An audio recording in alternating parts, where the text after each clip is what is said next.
Hello दोस्तों, मैं ज़ुबैर अहमद। आज आपके सामने वीडियो लेकर आ गया हूँ। मैं बहुत दिन से आपके सामने नहीं था। तो जो मार्केट्स की अपडेट होती हैं, कभी मैं आपको निफ्टी की अपडेट देता हूँ, कभी सऊदी स्टॉक मार्केट की अपडेट देता हूँ। तो ये वीडियो जो है नहीं आ पा रही थी, बहुत दिन से गायब था, लेकिन अब आ गया हूँ। और जो लोग भी स्टॉक मार्केट से जुड़े हुए हैं वो देख रहे होंगे कि रोज़ किस तरह से मार्केटें गिर रही हैं। चाहे वो इंडियन स्टॉक मार्केट हो, या सऊदी स्टॉक मार्केट हो, या अमेरिकन स्टॉक मार्केट हो, जो कि लीडर कही जाती है इन सब चीज़ों में। कहीं की भी आप देख लीजिए, दुबई, सिंगापुर, कहीं की भी आप, मैं XYZ सबकी बात कर रहा हूँ। तो सारी की सारी मार्केटें इस टाइम पर गिरी हुई हैं। ऐसी क्या वजह हो गई है, ऐसे क्या रीज़न है जिनकी वजह से पूरे वर्ल्ड के अंदर जो हम देख रहे हैं मार्केटें गिरी हुई हैं।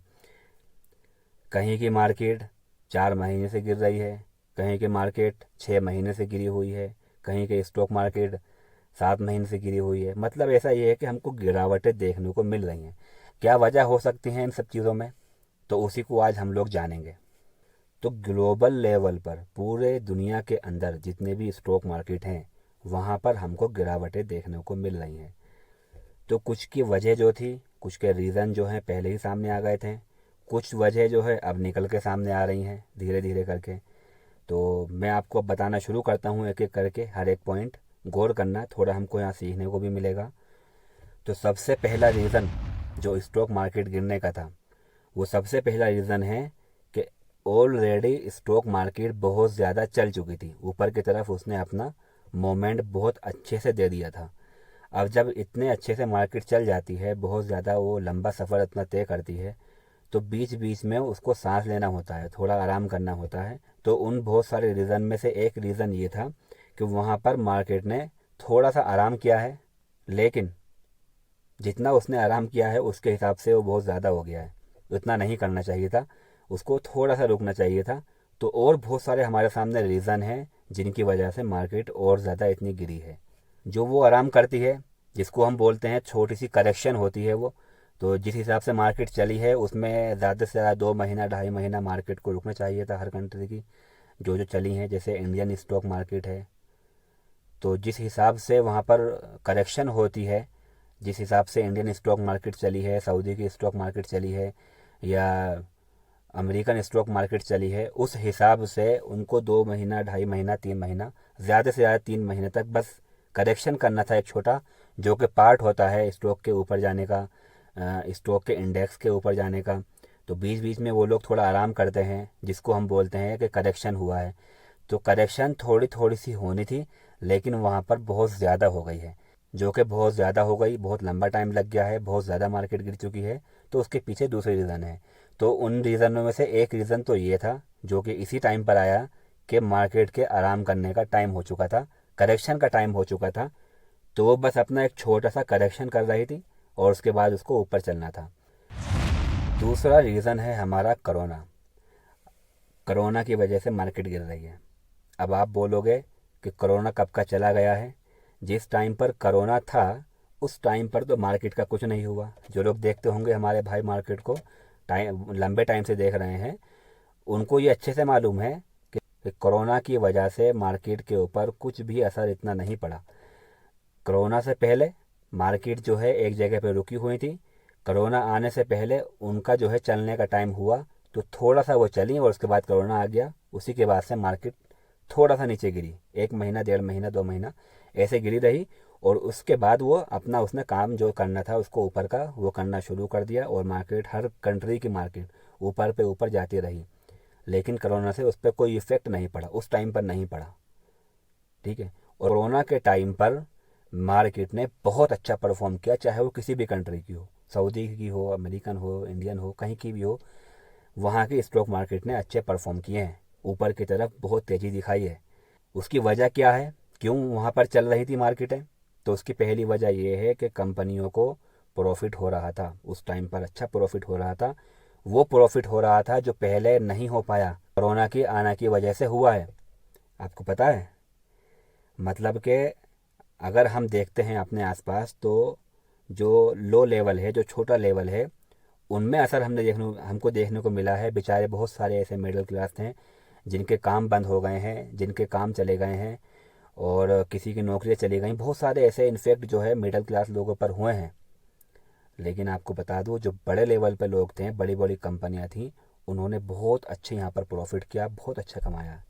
उसकी वजह क्या थी? उसकी वजह थी कि बोल दिया कि घर पे बैठ के काम करो। बहुत सारे जो फालतू एम्प्लॉयर्स थे उनको जो है निकाल दिया कंपनियों ने। तो अपना प्रॉफिट देखने के लिए कंपनियों ने ऐसा बहुत कुछ किया है जिसकी वजह से उनको प्रॉफिट हुआ है। अब कंपनियों को प्रॉफिट हो रहा है तो जाहिर सी बात है वो हमको ऊपर जाती हुई दिखाई देंगी। और दूसरी चीज़ वहाँ पर यह हुई है कि हर कंट्री की गवर्नमेंट ने अपना पैसा, खुद का पैसा मार्केट के अंदर लेकर आए, मार्केट के अंदर ले लगाया, कुछ नया पैसा इशू किया, ताकि कंट्री की जो इकोनॉमी होती है उसके ऊपर कोई असर ना पड़े। तो वहाँ पर तो उन लोगों ने हैंडल कर लिया अपना पैसा लगा के, गवर्नमेंटों ने। लेकिन अब वो जो है यहाँ से निकाल रहे हैं जो उन्होंने लगाया है। इसी वजह से उन्होंने महंगाई बढ़ाई, टैक्स बढ़ाए, और जो इंटरेस्ट है, जो ब्याज है, उसके ऊपर अपना इंटरेस्ट बढ़ा दिया है, ब्याज की जो परसेंटेज है वो बढ़ा दिए हैं, जिसकी वजह से महंगाई अब बढ़ रही है और उसका पूरा असर जो है डायरेक्टली मार्केट पर देखने को मिल रहा है। तीसरा रीज़न मार्केट के गिरने का वो सामने आया है कि अमेरिका ने अपनी हर एक चीज़ पर जो इंटरेस्ट रेट है वो 0.75% बढ़ा दिया है, जिसकी वजह से बहुत ज़्यादा भूचाल सा आ चुका है हर जगह पर। पूरी ग्लोबल मार्केट इसकी वजह से गिर रही है। इसमें होगा ये कि जब इंटरेस्ट बढ़ा दिया जाएगा तो 0.75% ज़्यादा कंपनियों को पे करना पड़ेगा, गवर्नमेंट को, बैंकों को 0.75% ज़्यादा देना पड़ेगा। इसमें होगा क्या? जब 0.75% गवर्नमेंट बढ़ा देगी अपना इंटरेस्ट, अपना जो ब्याज का दर है वो बढ़ा देगी, तो उसमें आपके सामने क्या होगा? उसमें होगा ये कि कंपनी, जिन लोगों ने बैंक से पैसा लिया हुआ था, अब उनको 0.75% ज़्यादा देना है। और जब वो 0.75% ज़्यादा देंगे तो जाहिर सी बात है वो अपनी जेब से उनके जाने वाला है कंपनियों की। जब कंपनियों की अपनी जेब से जाएगा, अपने पास से वो लोग देंगे, तो कंपनी के ऊपर, उसके प्रॉफिट के ऊपर असर पड़ेगा। और जहाँ पर अमेरिकन कंपनीज के ऊपर, प्रॉफिट के ऊपर फ़र्क पड़ेगा, वहाँ पर हर एक कंट्री, हर एक ग्लोबल जितने भी हैं स्टॉक मार्केट जुड़े हुए हैं कहीं ना कहीं वहाँ से, तो सभी के ऊपर असर पड़ने वाला है, जिसका असर अब हमको दिख रहा है कि ग्लोबल लेवल पर स्टॉक मार्केट डाउन चल रही हैं।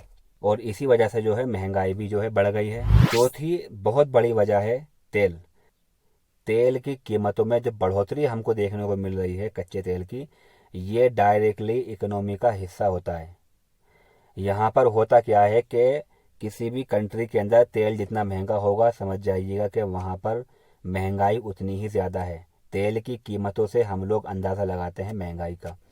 तो इन सब चीज़ों पर जैसे तेल की कीमतें बढ़ रही हैं, तो इनका डायरेक्टली फ़र्क कंपनियों के ऊपर पड़ता है।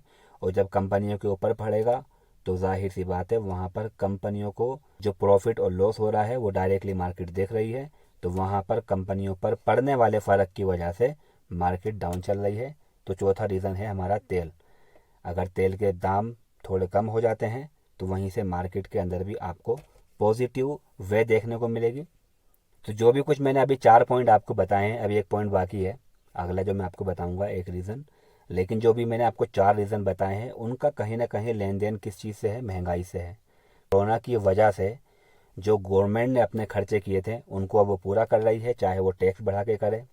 0.75% इंटरेस्ट जो बढ़ाया है उसने, उसका रीज़न भी यही है। और जो महंगाइयाँ बढ़ रही हैं, कंपनियों को फ़र्क पड़ रहा है, कंपनी अपनी चीज़ें महंगी बेचेंगी, जिसकी वजह से डायरेक्टली फ़र्क जो है कंपनी को पड़ेगा। यानी कहीं ना कहीं इन सब चीज़ों का जो लेन देन है या कनेक्शन है वो है महंगाई से। पांचवा हमारा बड़ा पॉइंट है वॉर, जो कि इस टाइम पर रूस और यूक्रेन में चल रहा है। इसमें होता क्या है, बहुत बड़ा फ़र्क क्यों पड़ता है इस चीज़ से? फ़र्क इसलिए पड़ा है क्योंकि जो चीज़ें रूस में आती थी बाहर कंट्रियों से वो नहीं आ पा रही हैं, जो चीज़ जाती थी वो नहीं जा पा रही है।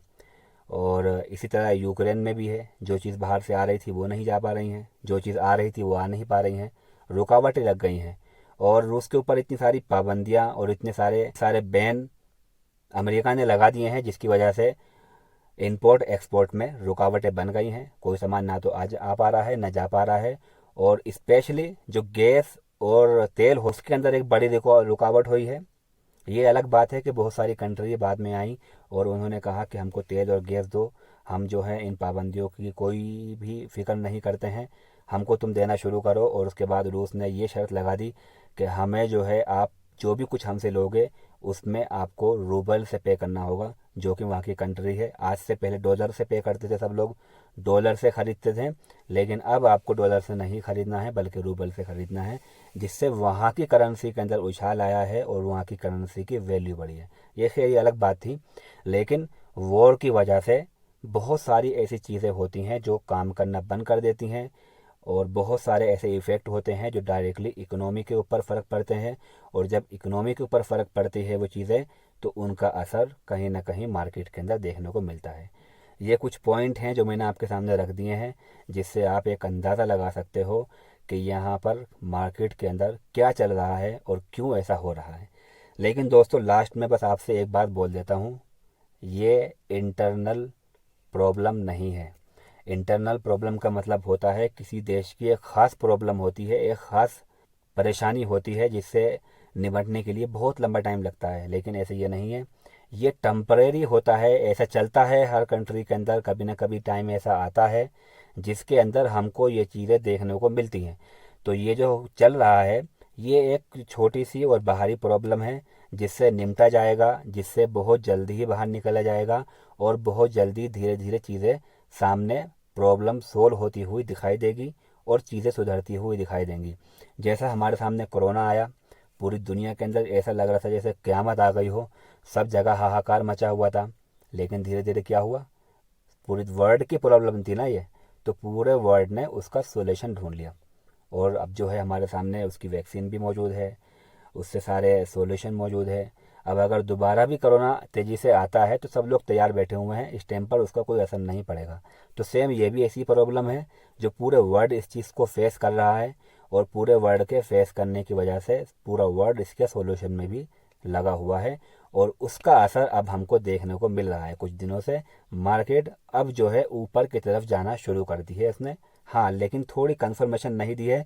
लेकिन बाहरी चीज़ों को अगर हम देख रहे हैं तो ऐसा लगता है कि टाइम हो गया है, जितना मार्केट को गिरना था गिर गई है, अब उसके ऊपर चलने का टाइम आ गया है। तो उतने ज़्यादा घबराने की अब ज़रूरत नहीं है, टाइम है थोड़ा सा। हर कंट्री और हर स्टॉक मार्केट इस टाइम पर उछाल मारेगी जब भी इस चीज़ से बाहर निकल जाएगी, जो कि निकलना शुरू हो गया है।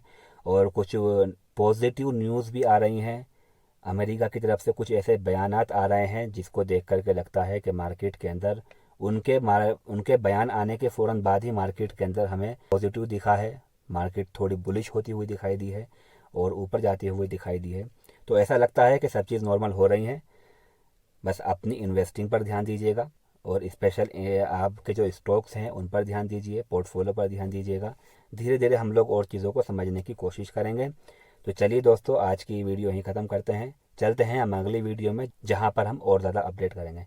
आप सभी लोगों से मेरी हम्बल रिक्वेस्ट है कि चैनल को ज्वाइन कर लें और अगर आपका कोई डाउट है तो आप कमेंट्स कर सकते हैं। मेरी यहाँ इंस्टाग्राम आईडी भी दी गई है, आप मुझे मैसेज करके पूछ सकते हैं। तो चलिए दोस्तों चलते हैं। Thank you so much.